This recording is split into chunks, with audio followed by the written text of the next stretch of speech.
I'm Chris Baumann, and you're watching Rugby Wrap Up. Next on Rugby Wrap Up, Major League Rugby star Chris Baumann, interim DC head coach Nate Osborne, highlights, previews, and opinions with Dan Power, Bryan Ray, and Matt McCarthy. Rugby Wrap Up brought to you in part by Sheehy Auto Stores. It's easy at Sheehy. The Pig and Whistle, the world's best rugby pub. And Lean and Limber, stretching your way to a healthier lifestyle.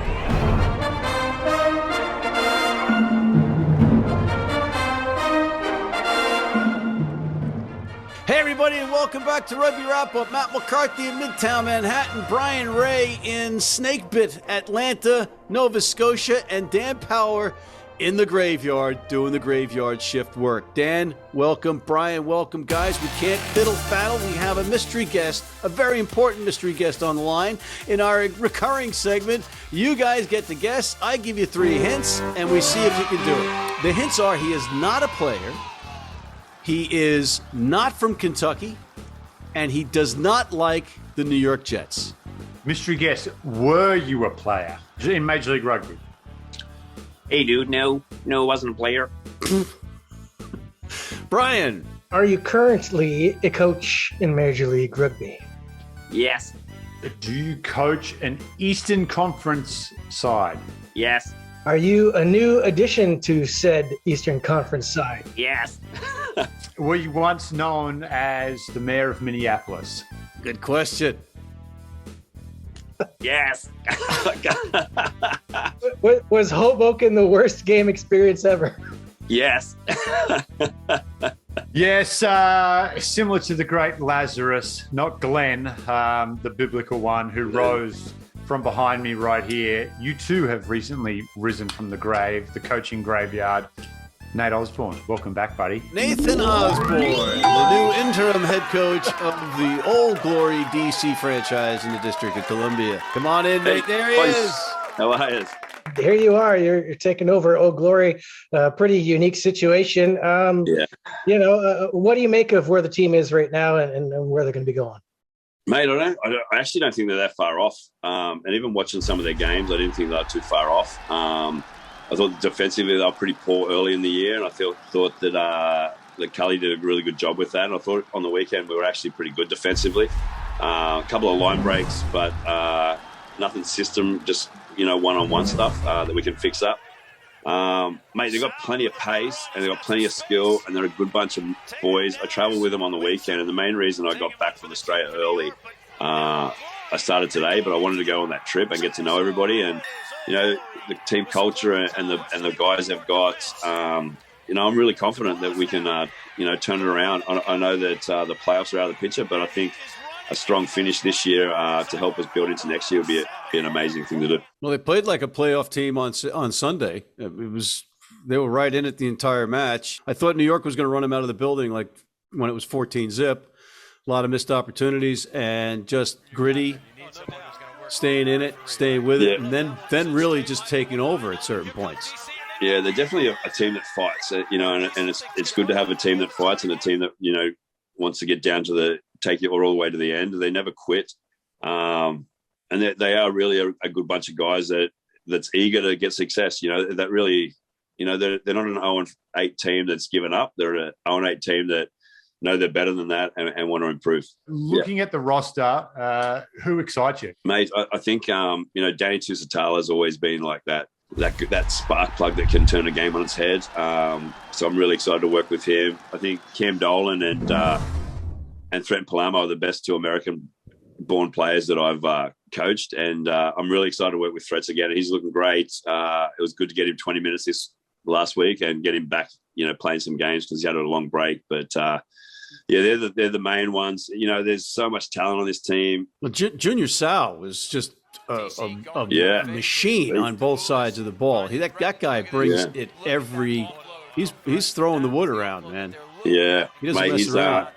He was a leaguey for years and years, playing in the NRL on the wing, and James Willicks actually said in the box, we should maybe try him on the wing just because he's a leaguey, and I was like, go for it. He had a crack, and it was James's call, and he scored those 2 tries, and they were just finish a try. I mean, you're in an interesting situation. You're coming in halfway through the season. You've got 8 games to work with. In an interim, you're labeled interim right now, but they've made it clear that they're expecting you to apply for the permanent position. And so I guess one part is, are you interested in that? And have you been given like clear guidance of what they're looking for the rest of the season? I've got every intention of getting that interim tag taken off and staying here for long term. Like, I've really been impressed with, from the minute I landed until me sitting here now, just impressed with the organisation as a whole, and everything they've got.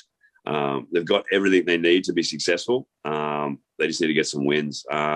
In terms of what they've told me, they haven't said that, win this many games and it's your job or anything like that. I'm not really thinking that way. I'm thinking one game at a time. And, I think if we can get one win, then we can build onto the next one. I'm planning long-term with this. I'm not just coming here and thinking it's an 8-week season. I'm thinking, how do I evaluate all these players? How do I, start trickling my stuff in the way that I want to play, so that come next year, we come in firing with the squad we want, and also the way we want to play. And that was Nate Osborne, head coach of Old Glory DC. Got to take a quick break, and we'll be right back. Don't go away. Selling or trading in your vehicle? She makes it easy. With Easy Trade, start online or visit us in store. We want your vehicle, and we'll give you up to 125% of KBB value. It's easy at Shehe.com.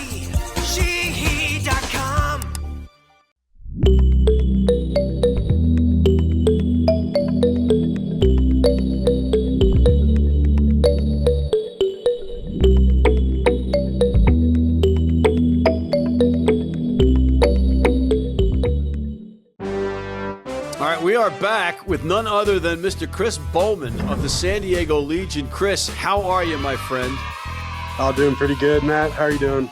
I'm great, Chris. Thanks for asking. I don't know how good you're going to be feeling, though, after we put you through this lightning round of grilling questions to get to the bottom of who you are, Chris Baumann.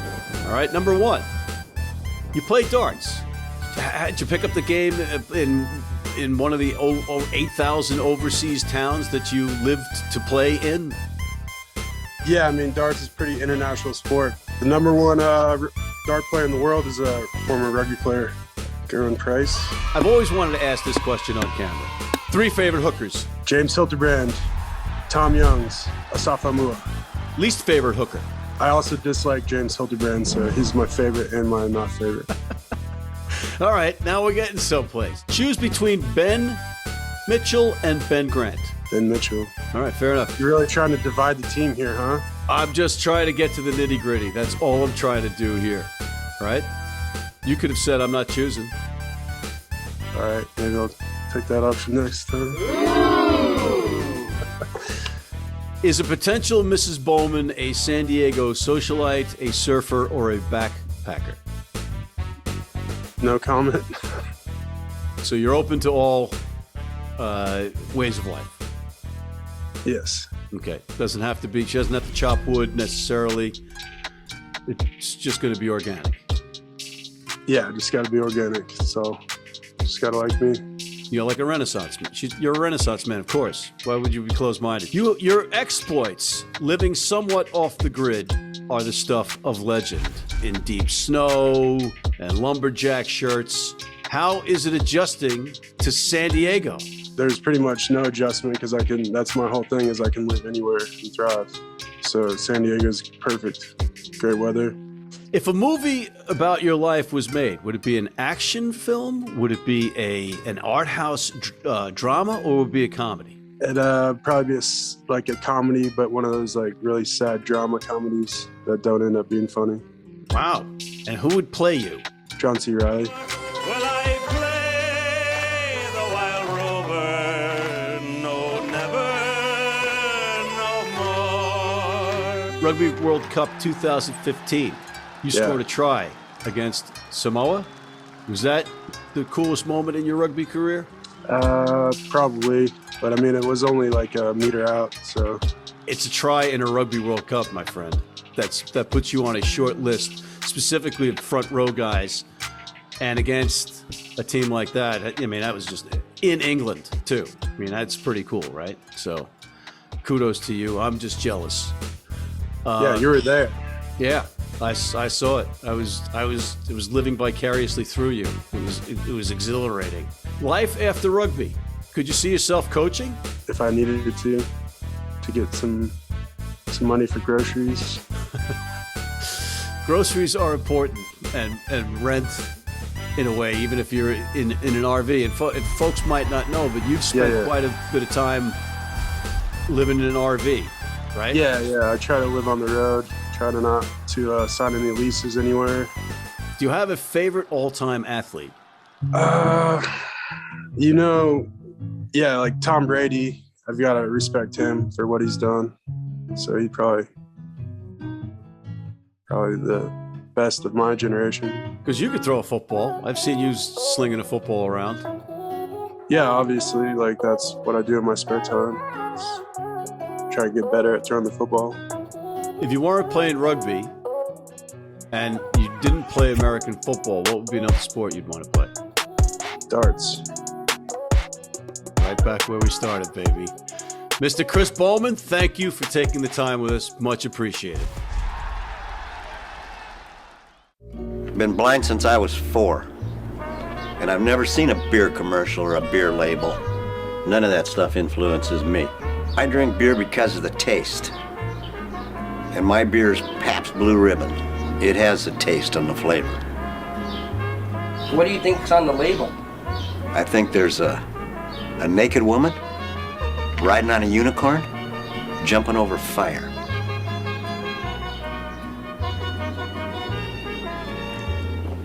Oh, that's good beer. If you're in New York City and want to watch some great rugby, have some great food, and some great times, go to the world's best rugby pub, the Pig and Whistle on West 36th Street. All right, we're back. Let's get to what's ahead of us. Bryan, Toronto is hosting Old Glory DC. Can they get back on the winning track? Will they have anybody in the stadium to play scrum half?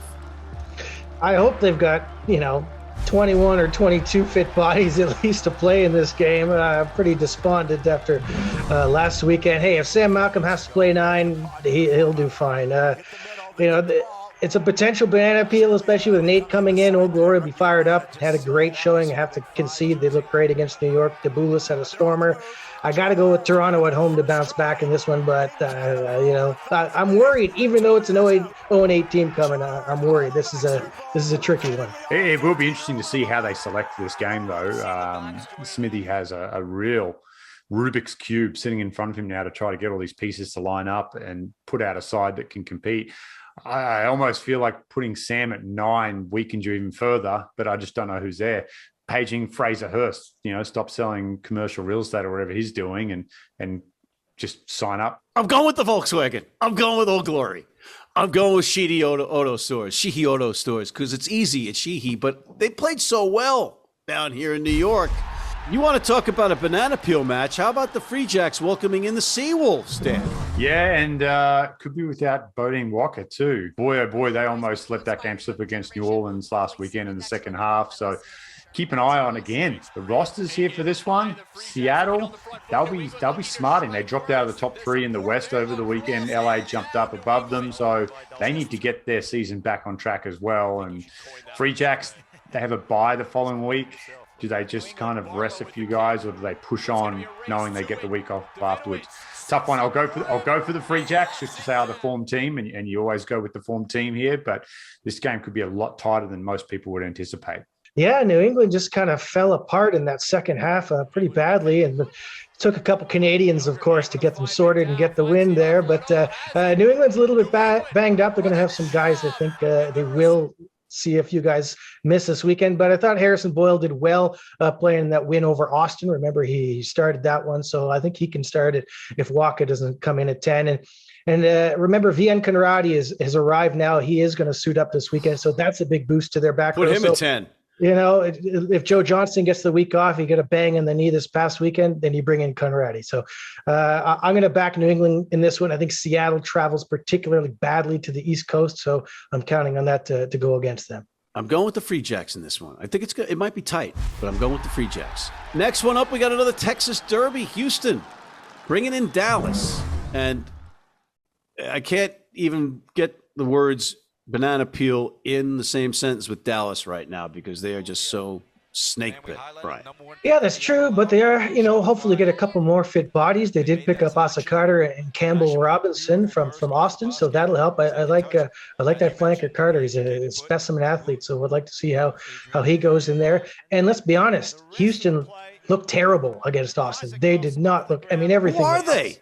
I know. I mean, so, Heineke Meyer is going to be, busting heads at training this week, I think. I'm going to back Houston just because Dallas is so beat up. But if Dallas had even a few more fit bodies, I'd be tempted to go with them on this short trip. I think Houston will beat Dallas, though. I don't see. Remember, the last game was the miracle in Dallas where Houston won it at the death there with that try.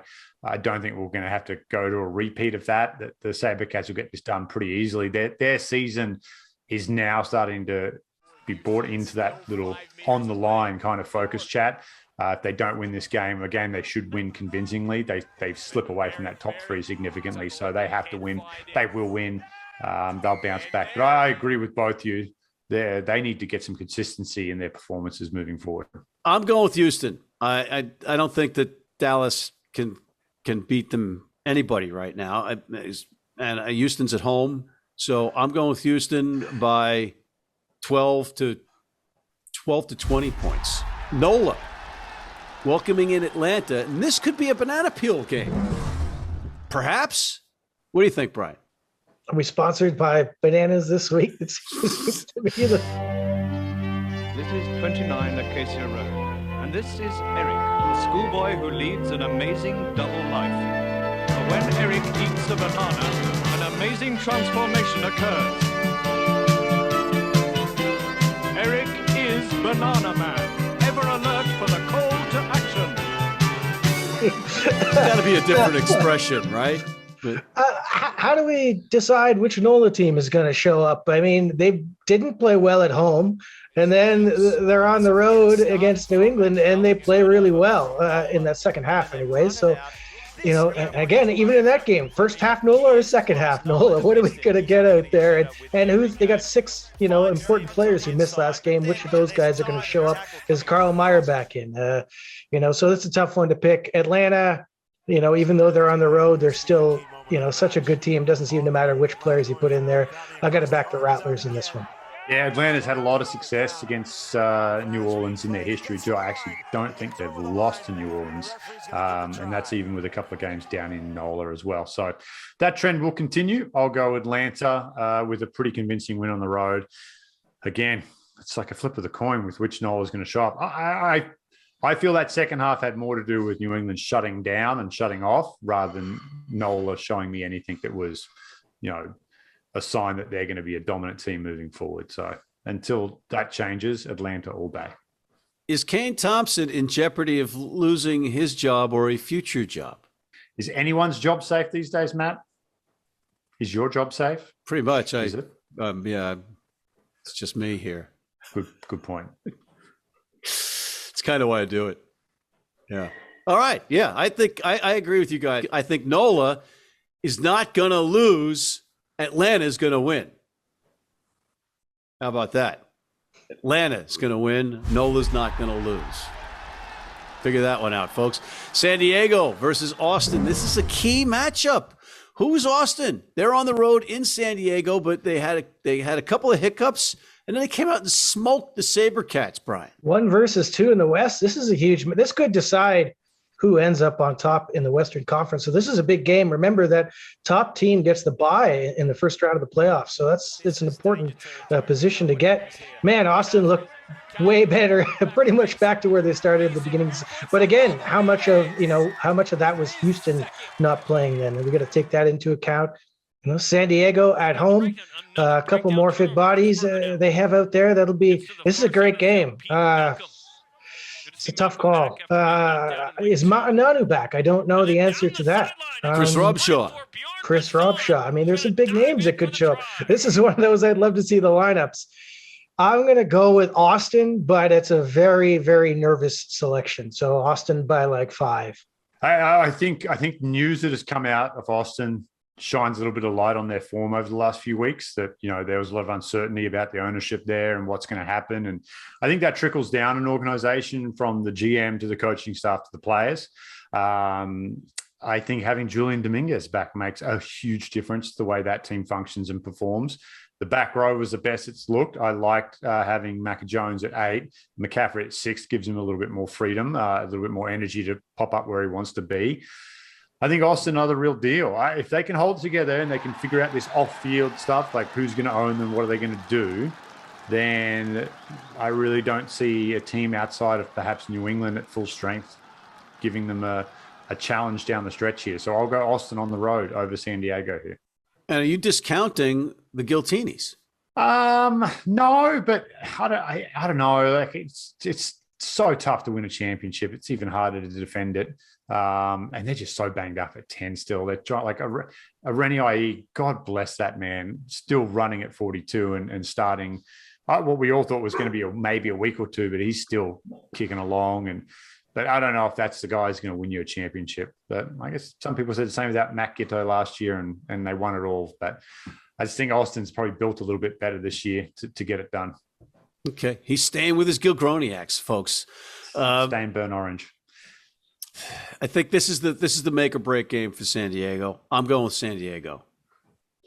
Call me crazy. I'm going San Diego. And then we have the East versus West matchup. The big market teams, New York going to Los Angeles across country. And the big question is health for New York, health for LA. Same situation, really. They got a problem at fly half, both teams right now. Jack Hyten still out. Don't know when he's coming back. Andy Ellis was Sam Windsor's backup, and kudos to Sam Windsor, who became the first player with 50 starts in Major League Rugby. I know that because I got it from Brian Ray on Twitter. So, and then had it vetted to find out if he was just throwing me under the bus, because I could do that to myself enough. This is a tough one to pick. I want to hear what you guys have to say about it, Brian. Yeah, it is a tough one to pick. I'll be honest, I was not impressed with New York's defense against Old Glory. They were practicing their best Swiss cheese moves out there at time, and if I'm, the coach, that's definitely one area I'm looking at from that game. LA looks, pretty sharp on the weekend, you have to say. Again, yeah, obviously it's against a weaker team, but, they were putting together some nice moves. They got Ben Lesage back in there, which is a big help to them at 13. I don't know if he Canadian? It just happens to be. We saw Andrew Tuala shipped over to Lucette Prop, scored 2 tries. No problems for him there. I don't know if they're going to get any, more bodies back this week. But looking at that starting lineup, I think it's one that can give New York problems. Like you said, neither team is at full strength. They both got injury problems. I think that road trip has troubled New York in the past. So I'm going to lean towards LA in this one in a tight game. I agree with Brian. I think it's such a tough trip, New York to LA, and it's probably harder going the other way with the time difference, but LA might want revenge. Yeah, I'll go LA. New York, first team to ever beat LA. Yep, that's right. So I'll go LA at home in the Coliseum. Now you're going to have a bit more focus on one team. We'll see what happens. See, I don't know enough about LA's injury situation. I know New York's, but I don't know about Hyten. Sam Windsor finally had a Sam Windsor performance on Saturday. He scored a try. He had some great kicks, not easy kicks, played with confidence. If he can duplicate that for 60 minutes, if he's in at 10, I think New York can use the width of the field. I think they're going to be very excited to be. Ed Fido and Fossey Fuatai and Emery working in that back line together. They're pretty dangerous. I'm going with New York. Call me crazy. Going with New York. And on that note, guys, final thoughts. I just hope we don't see any major or serious injuries this weekend. That's my one wish heading into this week. For anybody, for any team. No big injuries. He's nicer than me.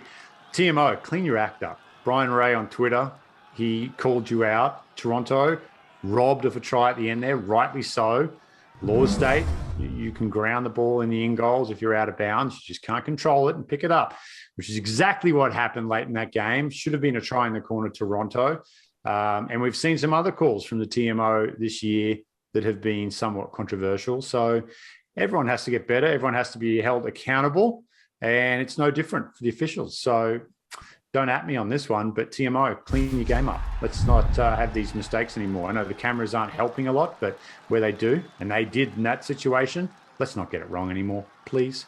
For my Super Brew picks, please. And Bryan, just final note, I want to, on behalf of the whole country of Canada, we did finally resolve that whole Giuseppe Dutoy story. Sir, what is your name? Giuseppe Dutoy. Dutoy with no T. No T at the end. Not Detroit. Not Dutoy. Not Dutoit. No. Dutoy. Dutoy, yeah. Giuseppe. Dutoy. Not Giuseppe. No. Thank you, sir. Indeed. We'll never, we can put that one to bed. At least until next week. And on that note, I want to thank Mr. Bryan Ray, Mr. Dan Power, and you for tuning in. Please check out our other segments, including the Rugby Odds and our College Rugby Wrap-Up. Please subscribe on YouTube, sign up for our weekly newsletter, and please, please, please sign up for our American Red Cross Blood Donor Team.